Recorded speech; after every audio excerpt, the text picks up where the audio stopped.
بسم اللہ الرحمن الرحیم۔ شب قدر کی نوافل نمازیں پڑھنے کا آسان طریقہ۔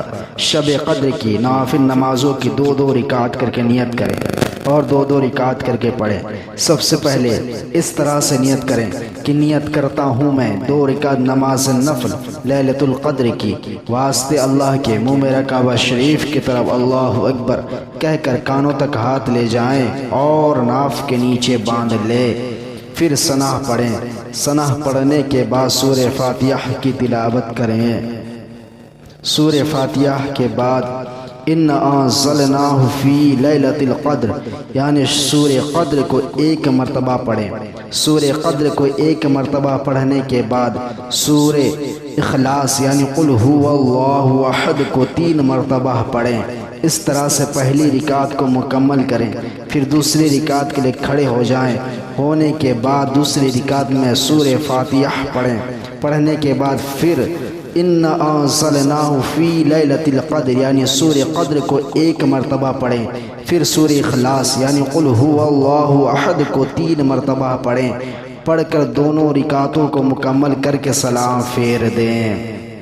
اس طرح سے جتنی چاہے وہ شب قدر کی نوافل نمازیں پڑھ سکتا ہے۔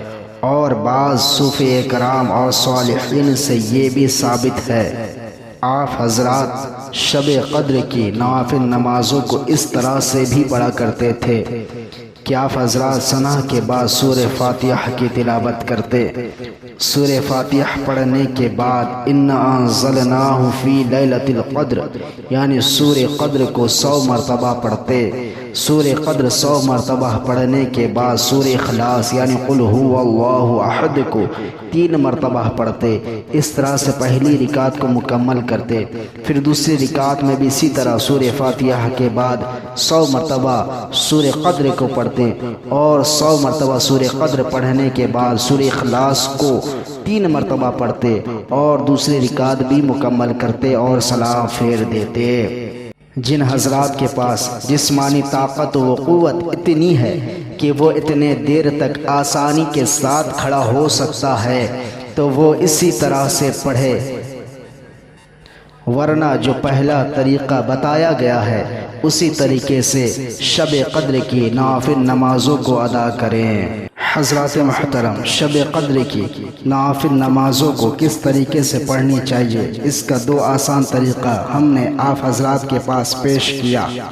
ان میں سے جو طریقہ آپ حضرات کو آسان لگے ان طریقوں سے آپ حضرات شب قدر کی نوافل نمازوں کو پڑھ سکتے ہیں، لیکن اس کا مطلب ہرگز یہ نہیں کہ شب قدر کی نوافل نمازوں کو بس انہی طریقوں سے ہی پڑھی جا سکتی ہے، بلکہ شب قدر کی نوافل نمازوں کو دیگر سورہوں سے بھی پڑھی جا سکتی ہے، جیسے کہ مثلاً ظہر، مغرب اور عشاء میں جس طریقے سے ہم لوگ نوافل نمازوں کو ادا کرتے ہیں انہی ترکیبوں سے ہم شب قدر کی نوافل نمازوں کو بھی پڑھ سکتے ہیں۔